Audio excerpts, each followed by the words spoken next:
We talked about how basically it's all trance. Right now is real. Your unconscious mind pulls back resources with a trigger, creates feelings and sensations, and the mind will use its resources to manifest and produce whatever it is that you have within you.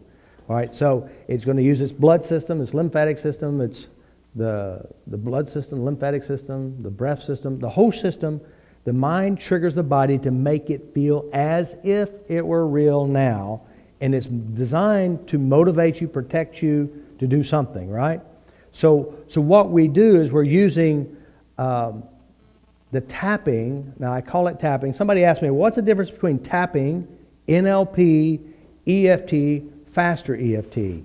All right, the big difference is NLP is the structure of thinking. It's internal process. And so that's what NLP is about. It's internal process, what you're doing within you, how you do it, the structure of thinking, internal process. Now, of course, tapping, now I started out with EFT. Now, EFT is even though they really don't say this is our belief system, but they lay a belief system out. And the belief system basically is this: the cause of all problems is a disruption in your energy system. All right? And it's kind of like, is what he says, Gary says, it's kind of like you take a screwdriver, you whirl it around, you pull it out, you turn the TV on, there's a spark. Something isn't working correctly. Now, what does that belief say? Something inside isn't working correctly. Broken. Right? Now, is that what I believe? There's a big difference in it. Why is there a big difference? Because I believe that the internal reaction is a creation. Okay? Now, that doesn't mean that Gary's a bad guy. It doesn't mean anything like that. But it is saying if he's a bad card player, he can play cards, but he may not do a lot of changes in a lot of time in a short period of time. Because, I've been to several of Gary's seminars. I love Gary. Gary, his work opened the door for me to teach you my belief system. Now, my belief system is years of working. If I start at 15, I started trying to understand at 15. In 1998 is when I really started embracing changes, and that's NLP, studying NLP, and then EFT, and then Be Set Free Fast. And I started pulling the pieces together and making it make sense for me. If it makes sense for me, I figure you can get it, because I'm pretty simple-minded, and even professors can catch on.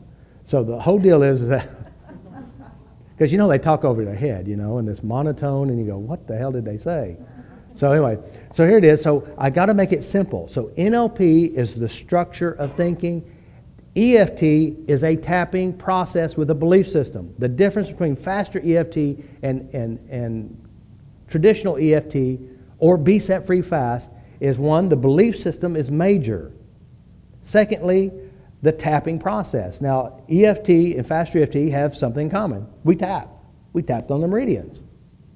But the big major difference is what we believe to be true, and faster EFT incorporates NLP. That's the magic.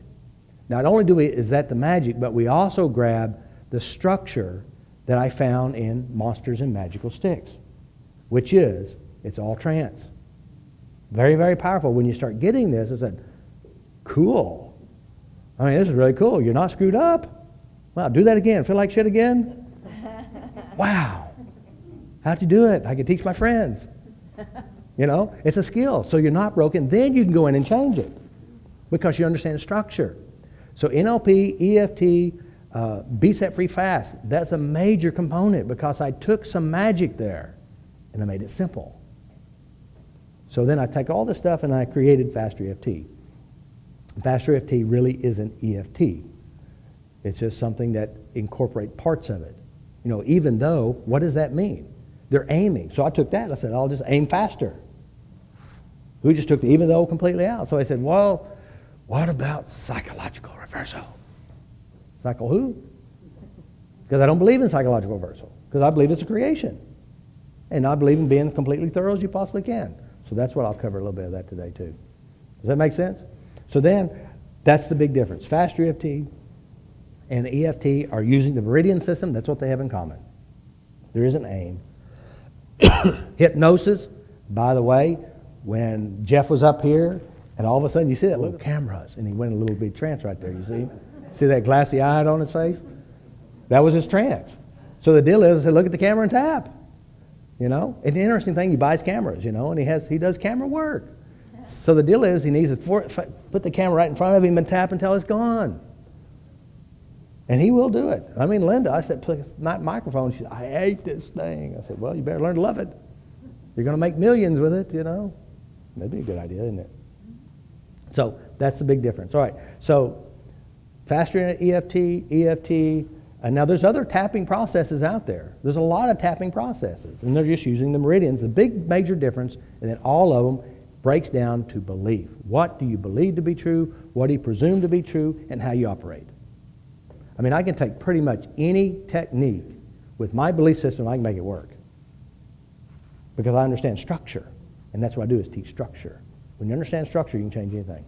All right, so now we're using, I'm going to go with the tapping now. All right, marker. All right, so here's the deal. You're sitting in this room, something happens, and let's say this is your brain.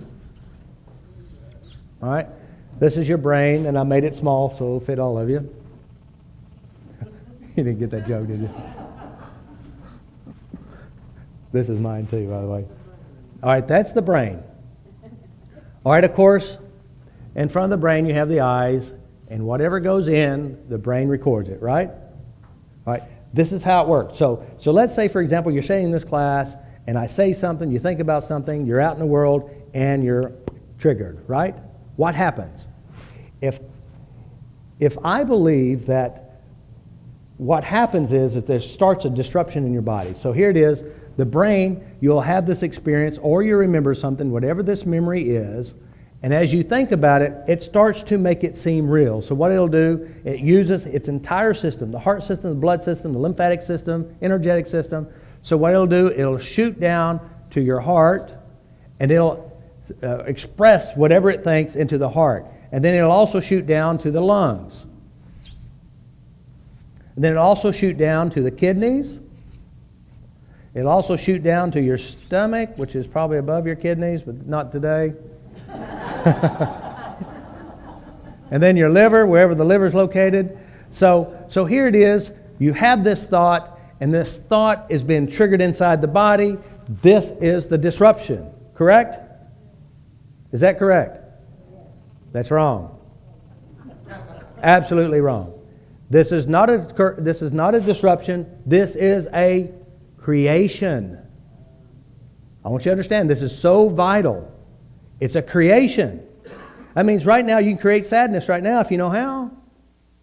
So here it is, you think of something, your mind makes it seem real here. Correct? Now, of course, the EFT style says this is a disruption. Right? And I said that's incorrect. It's a creation. But what we want to do is create a disruption.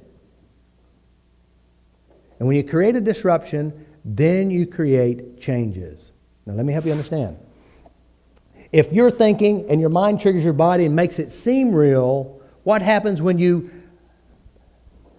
you turn the water on and the sprinkler's out there and you stand on the water hose? Does it sprinkle? Not much or not at all, right? So what we're doing is, here it is, you're thinking and your body creates whatever this sensation, emotion, or feeling is. And what if we tap on each one of these meridians? What does this create right here?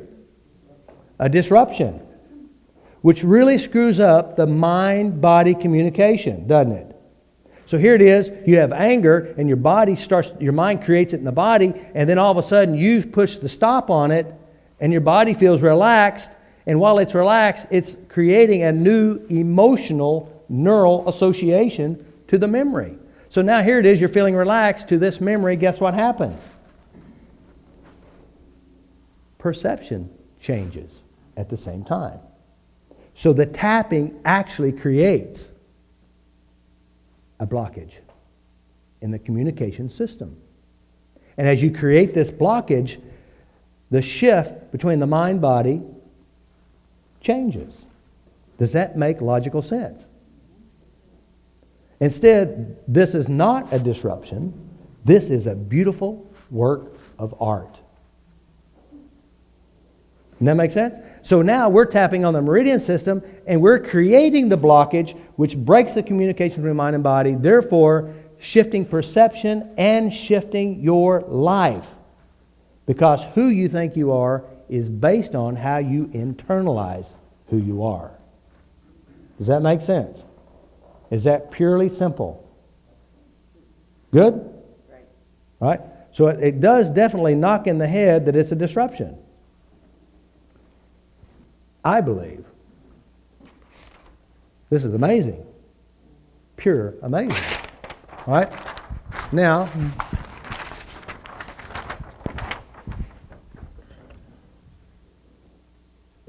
by the way, at the end of the seminars, you should take these. It'll be famous one day.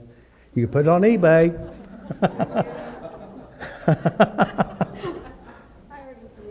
You got some? Oh, got dibs. Okay. All right, now let's go back to this perception again, okay? So why do we have problems?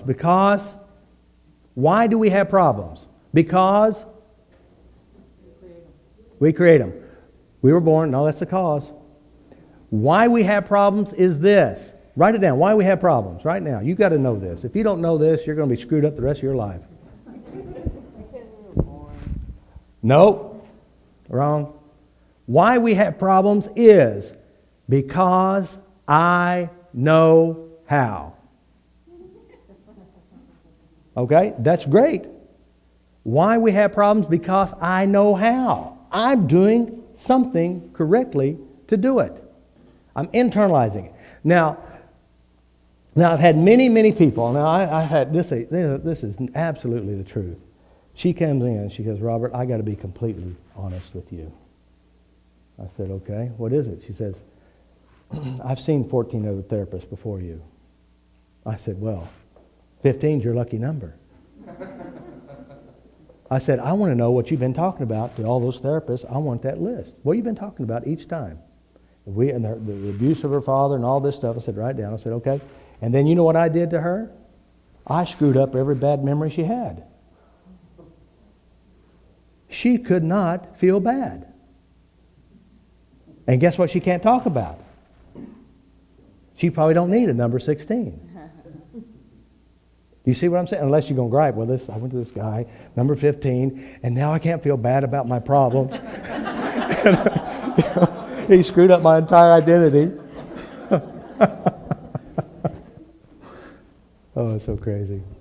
That reminds me, I just saw somebody. I'm going to pick on you, by the way, Kathy. Is it Kathy, right? Yeah. Christina. I know it started with a C or a K. With a K. Yeah. Now, I'm gonna share your story, and you can reaffirm it.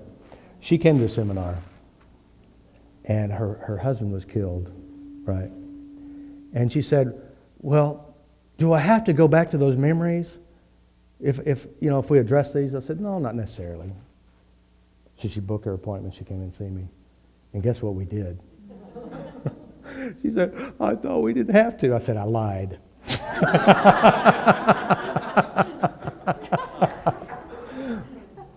And you know what? Her life changed, didn't it? Absolutely changed.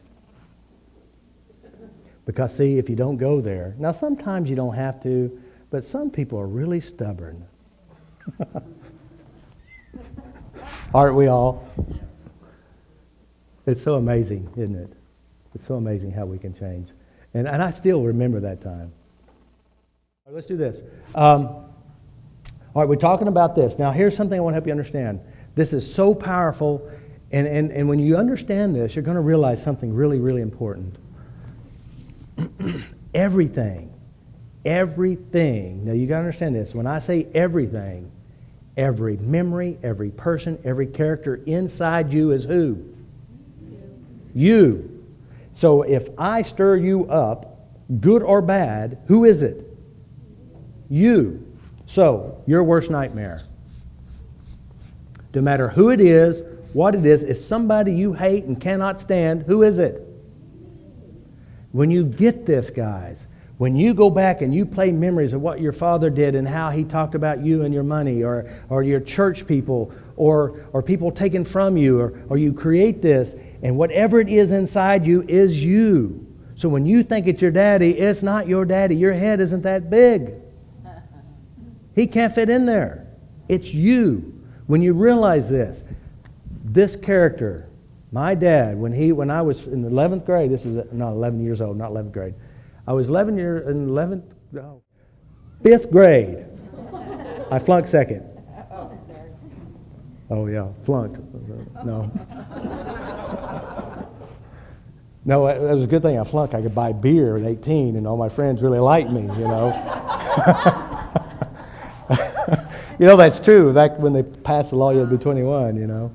So here it is. I'm 11 years old. I'm in the 5th grade. We moved to my grandmother's house, and of course, we moved 3 or 4 schools sometime in 1 year.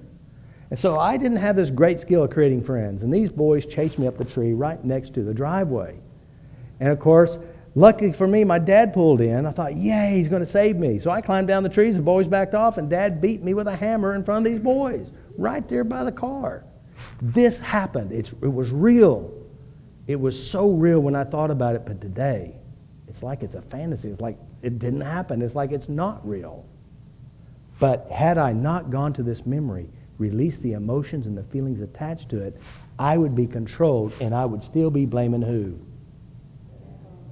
And he's been dead since 91 or 92 in a car wreck. I could still be blaming him. But who is it really? Who are the actors? I am the little boy. I am my father. I'm the movie director. I am doing this to me. Now, when you get this, when you go to work and somebody bothering you, who is it? Now, granted, that doesn't take away their problems. But when you heal your reaction and what you see and how you perceive them, you're going to change. Now, there's something you've got to understand. If you run from your enemy, you run from your problems, you run from what you're resisting, you keep it in you. You keep it alive. So I'm telling you, if you want to improve your life, you must heal where you're setting at. You must heal your relationship with your bills today. You must heal your relationship with your life today. Because if your happiness is determined by who, what, where, and when, instead of this in here, you're controlled by everything out there. You have to realize it is just you. When you make peace with this stuff, your life changes. So I am the victim. I am the victimizer. I am the movie director. And the craziest part about this, if this is alive within me at the unconscious level and I never go there and the memory is still floating in there with the emotions, I will do it without ever knowing how and why I do it. You just jump in your car and drive. You don't think about all the times and all the experiences of driving. You just do it. So what we want to do is make peace with what we do within us. I look for my demons. I go find them. I say, hey, cool. And then I make peace with them. Make peace with what torments you. So there's a saying that I always use. Memories buried alive never die. Buried alive means it's stuck in here somewhere. And as it's stuck in there somewhere, it's going to come out. Memories buried alive never die. Buried alive means it has all the emotional resources and it's still playing the same in your mind. Now this is so important. If I still have this memory playing in my mind, what is it really? It is an affirmation. If you have stuff in your mind and you keep playing this stuff, whatever this stuff is, if you're playing yourself being broke, or you're playing yourself not having, if you keep playing yourself, whatever it is, and it's a memory, you may not say, I am whatever this is. You don't say it verbally, but you play it in your mind, you're affirming it. You hear what I'm saying? If you play it in your mind, if you play it, if you have it in you, you're affirming this. You've got to change your affirmations. Your affirmations are the memories that you play. Now, in my mind, my memory with my father, it never happened. I realized one thing, and you've got to realize this. My father loved me. My father gave me his best. He thought he was doing the right thing to help me to become like him. We're all trying to teach them to be like us. When you're angry and you're explosive and you're going to give it to somebody else, what you're doing ultimately is saying, I'm trying to teach you to be like me. And that's not a good way to teach. I mean, it's good because you think it's right. But so what we have to do is release one major part, and that is pain. You're looking for pain. You're looking for discomfort. It's right here. Now, of course, I listened to somebody on YouTube the other day, and I kind of, I've read this, I've listened to his stuff, and he did this. He did this here, and I don't agree with it at all, because I'm doing it the right way. Ask me. Because if you operate from this system, here's an idea. I'll just get a new piece of paper. Does this make 100%?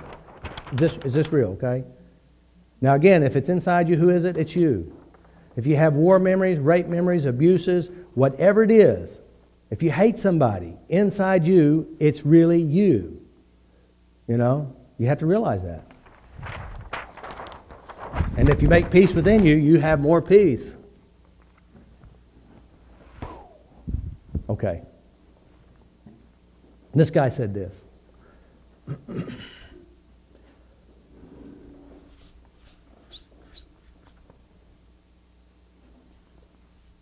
Let's see if I can spell. F-E-A-R. Love and fear. He said these are two polarity opposites, love and fear. Is that true? Love and fear. Some of you may know, you may have been listening to me. Why is this not true? Why in love and fear are not the opposite? Are they the opposite? He said love and fear are two opposites.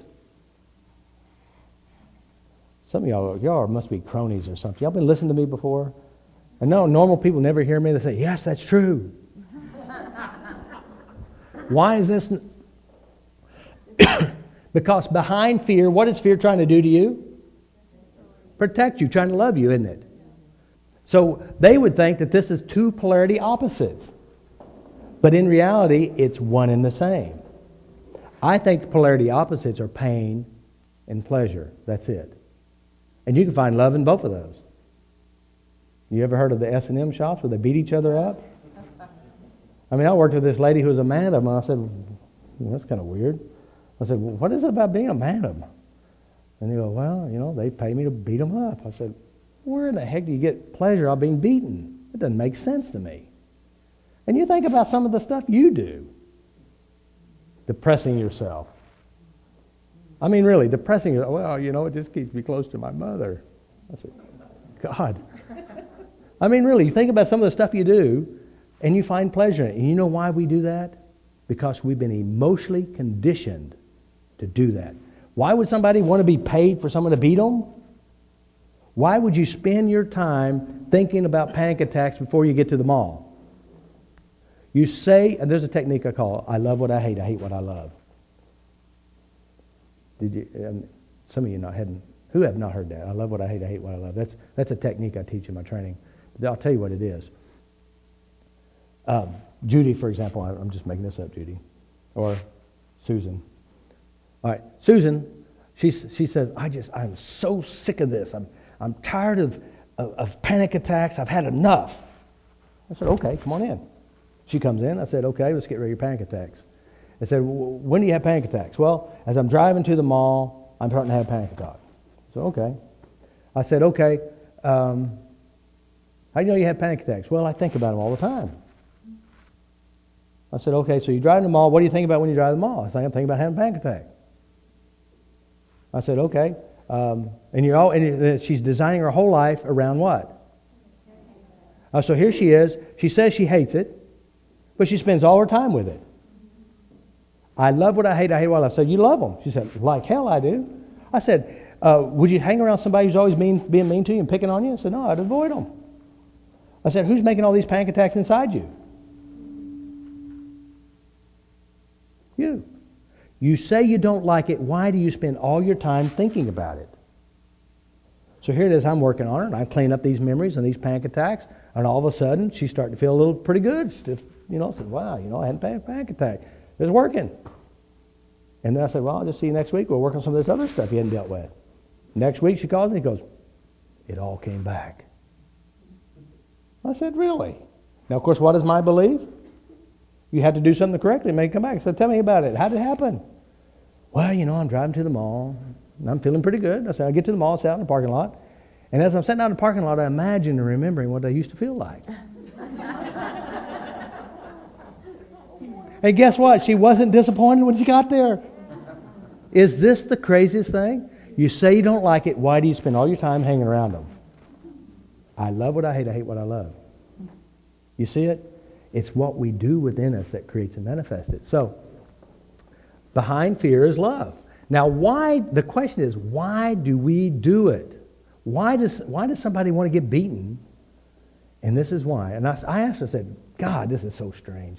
And I'm a curious type of guy. I want to know really why. I said, no, tell me, what the heck's going on? She says, when my dad was so abusive, he would beat us, but one time he spanked me with a belt really hard, and it stimulated me. I thought, no, that's weird. But it had stimulated her some way, in a sexual way, and all of a sudden she grew up and started beating other people. Isn't that strange? Now let's think about it. So here it is. You love your mama. You love your daddy. And your daddy's depressed. And they're depressed a lot. And you listen to their words and you watch their behaviors. And then you grow up and wonder why you're depressed too. Is it because you're broken or just because you love somebody and you learned how? You see it? It's nothing wrong with you. The deal is, it's just kind of like when I work with tons of people, physical, emotional, sexual, trauma, and there's always this emotional connection. Food is a major one. Why are you so addicted to Mountain Dew? I have no idea. I'm just addicted. I can't stop. So I just start tapping, and it taps all the way down to the aluminum flavor and the twang in that pie that Mama gave her. Now, here it is. Mama's always been hard on her, and this time she felt love because she felt that Mom loved her when you gave her that pie. And all of a sudden, that twang was also in the Mountain Dew. And then she don't know consciously why she likes Mountain Dew. But at the unconscious level, Mama's love is in the bottom of that can. But see, consciously, we don't know that. So there's a structure. When you start understanding yourself, what is it that I'm doing correctly to produce this?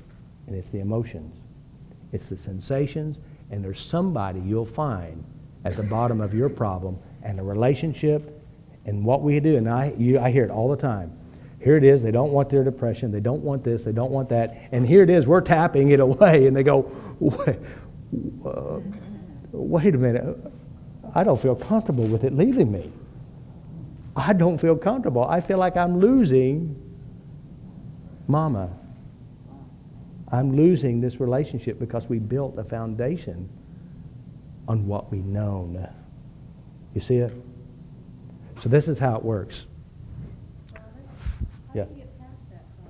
Well, how do you get past it? You tap it out. You just tap it out. Yeah. So there is a structure to it. And I'll tell you the structure. The structure, you find it really easy in my grief and loss. You'll find it also in the weight loss. But this is the structure. It's like this, and I'll give you a real quick scenario. The lady with the Mountain Dew, for example. We tap it all the way down, and she's feeling love with that with the twang. And what we do is we lift her eyes up enough to send it to Mama.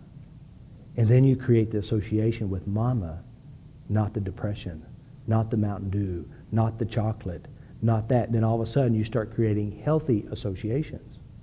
See, here's the deal. Pavlov would ring the dog and feed the bell. He would ring the bell, feed the dog, ring the bell, feed the dog. Now the dog don't know anything. He doesn't realize that he's being emotionally conditioned to think he's getting something to eat. We are emotionally conditioned right and left all the time. Watch TV. You'll find yourself slobbering, wanting to go to Brahms and buy you a hamburger or a malt or something. They're trying to create these emotional associations. Now Matthew and I, we both got our braces, and we're doing it at the same time. And we went to the Jimmy's Egg. I said, enjoy this meal, but enjoy it because it's you and I, not that hamburger. It's us. It's this relationship. It's this love that we have for each other. It's us together. Because sometimes we look at the hamburger or the chocolate and think it's it. That's because our mind puts these associations. You see it? That's how our brains work. The deal is, it goes back to right over here, doesn't it? Triggers.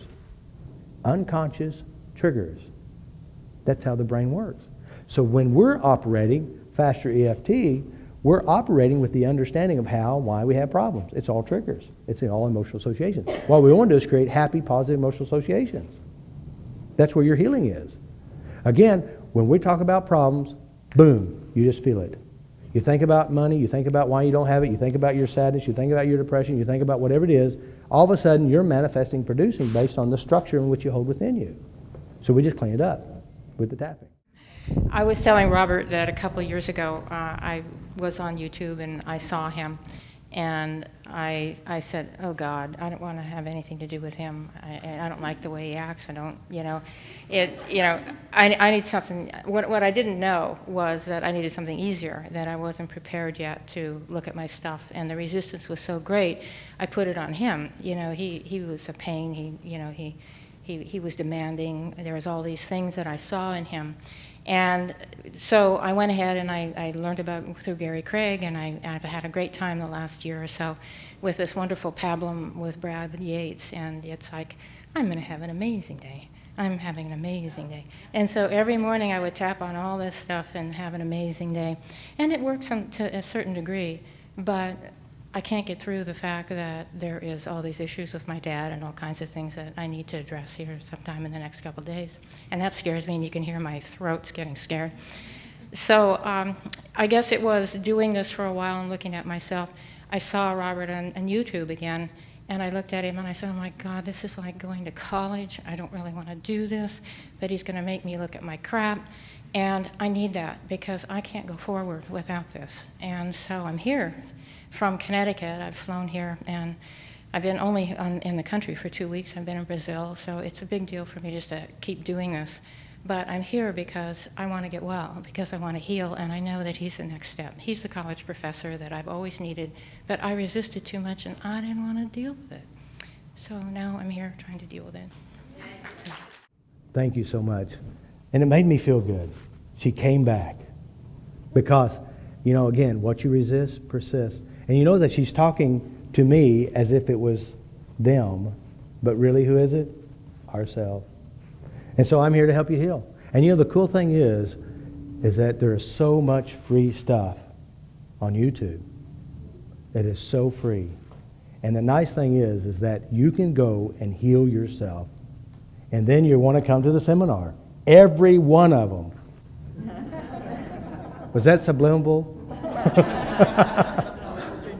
That was a plug. Okay, good. A little bit.